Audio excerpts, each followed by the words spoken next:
Good morning, কেমন আছো সবাই? আশা করি তোমরা সবাই খুব ভালো আছো, সুস্থ আছো। আমরাও ভালো আছি, সুস্থ আছি। আজকে ঘুম থেকে উঠতে একটু লেট হয়ে গেছে। সিনটি রেডি হয়ে ব্রেকফাস্ট করছে আর অতনু ওর কাজ করছে। সারাক্ষণই ওর কাজ থাকে। আমি ঘুম থেকে উঠে একটু ঘরটা ঘুরে দেখছিলাম কোথা থেকে কাজ শুরু করব। সিনটি স্কুলে বেরিয়ে গেলে তারপর আমি আমার কাজ করব। আর এখানে অতনুকে তখন আমি কি বলছিলাম ঠিক খেয়াল নেই। ও সিনটির ওয়াটার বোতলটা ভরে দিয়েছে কিনা সেটাই জিজ্ঞেস করছিলাম। গোপুসোনাকে এখনও ঘুম থেকে তুলিনি, একটু পরে নিজে ফ্রেশ হয়ে তারপর গোপুসোনাকে ঘুম থেকে তুলবো। অতনু বাইকটা বের করছে, ওকে আজকে একটু ছেড়ে আসতে হবে কারণ বাস চলে গেছে। আমাদের এখানে অনেকগুলো স্টপেজ দেয়, বাচ্চা তুলতে তুলতে যায়, তো একটা না একটা স্টপেজে ঠিক পেয়ে যাবে।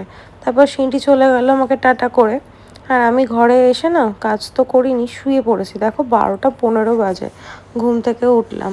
সিনটি খেয়ে রেখে গেছে, সেটাই এখনও ধোয়া হয়নি। কিছু জিনিস আমি ধুয়ে রাখি, সব কিছু ডিশওয়াশারে দিই না। রান্নাঘরটা পুরো মেসি হয়ে রয়েছে, এগুলো সব পরিষ্কার করব। কখন কি করব বুঝতে পারছি না, আজকে অনেক কাজ রয়েছে। যখন লেট হয়ে যায় ঘুম থেকে উঠতে, আমি না ঠিক বুঝতে পারি না কোথা থেকে কাজ শুরু করব। সব যেন আমার কাছে হচপচ মনে হয়। কথা বলতে বলতে দেখো ভাতটাও হয়ে গেছে, ভাতের মাড়টা উপর করে দিলাম। এখন আমি বাইরের যে কাজগুলো আছে সেগুলো করে নেব। অনেক জামা কাপড় আছে, সেগুলো তুলতে হবে, ভাঁজ করতে হবে, ডাস্টিং করার আছে। দেখো ডাস্টিংও করে নিচ্ছি। মানে এতটা স্পিডে যদি সত্যিই কাজ করতে পারতাম তাহলে অনেক সময় পেতাম। যাই হোক, জোকস অ্যাপার্ট, সমস্ত কাজকর্ম কমপ্লিট করে স্নান টান করে ফ্রেশ হয়ে নিয়েছি। শ্যাম্পু করতে গেলে একটু লেট হয়ে যায়, কিন্তু একদিন পর পর শ্যাম্পু না করলে না ভালো লাগে না। অতনুও চলে এসছে, দেখো আমার পুজো দেওয়াও হয়ে গেছে। সিনটি আর কিছুক্ষণ পর চলে আসবে। টেবিলটা রেখে দিয়েছি, বইটা পরে গুছিয়ে দেবো। খেয়াল ছিল না অ্যাকচুয়ালি ওর বইটা গুছিয়ে দেওয়ার কথা। পরে যদিও গুছিয়ে দিয়েছি, অতনু এখনও ওর ফোনে কাজ করে যাচ্ছে। যতক্ষণ বাড়ি থাকে ততক্ষণই ফোনে বকবক করতে থাকে। তারপর দেখো সিনটি চলে এসছে। আর এই যে ফ্রেন্ডশিপ ব্যান্ড, এই নিয়ে তো ভীষণ খুশি। এইগুলো নিয়ে আমরাও ছোটোবেলায় ভীষণ মাতামাতি করতাম। অতনু সেটাই বলছে যে এই জিনিসগুলো ছোটোবেলায় অনেক আমরাও পেয়েছি। আর এই দেখো কি সুন্দর একটা ড্রয়িং করেছে, সেটাই আমাকে দেখাচ্ছে, মামাম কেমন হয়েছে। সবসময় ভালো হয়। আর মা লাঞ্চে পাঠিয়েছে উচ্ছে ভাজা, মোচার ঘন্ট, আর করেছে কাতলা মাছ, দই কাতলা করে দিয়েছে। সিনটি দই কাতলাটা খেতে ভীষণ ভালোবাসে। তারপর আমরা সবাই একসাথে লাঞ্চ করলাম, করে ঘুমিয়ে পড়েছিলাম।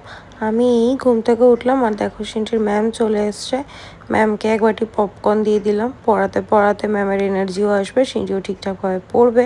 আর ম্যাম চলে যাওয়ার পর সিনটি এখানে ওর স্কুলের হোমওয়ার্ক কমপ্লিট করছে।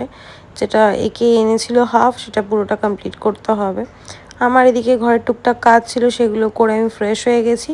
অতনু দেখো চলে এসছে, আর দেবজিৎ এসেও বোবোকে দিয়ে গেল। আর যেই বোবোকে ডেকেছি একদম মানে পারলে হাত থেকে ছুটে চলে আসে। ওকে কোলে তুলতে খুব কষ্ট হয়, যেহেতু একটুখানি গুবলু গুবলু, তো ওই জন্য একটু কষ্টই হয়। ফ্লিপকার্ট থেকে এসছে আমার একটা পার্সেল, আর সিনটির জামাটা বের করে রাখলাম, বললাম অতনুকে আয়রন করে দিতে। আলটিমেট আমাকেই আয়রনটা করতে হয়েছে, ও করতে পারলো না ঠিকঠাকভাবে। আর দেখো জামা কাপড়গুলো এরকমভাবেই রাখা রয়েছে, তোমাদের সঙ্গে শেয়ার আর করা হচ্ছে না। ভীষণ ল্যাদ লাগছে। শেয়ার করব, করে জায়গায় গুছিয়ে রাখবো। এরকমভাবে জড়ো করে রাখলে না দেখতেও ভালো লাগে না, কিন্তু ওই যে ইচ্ছাই করে না আমার কিচ্ছু ঘরের কাজ করতে। আর এখানে অতনু রাতে ডিনারের পর যেই কাজগুলো থাকে, খাবার ঢুকিয়ে রাখা ফ্রিজে, সেগুলোও করছে। সিনজি এখানে শুয়ে পড়েছে, আমাদের বিছানা কমপ্লিট, এবার আমরাও শুয়ে পড়বো। আজকে ভিডিওটা কেমন লাগলো অবশ্যই কমেন্টে জানিও। এখন গোপাল ভাঁড় দেখবো, তারপর ঘুম পেলে ঘুমিয়ে পড়বো।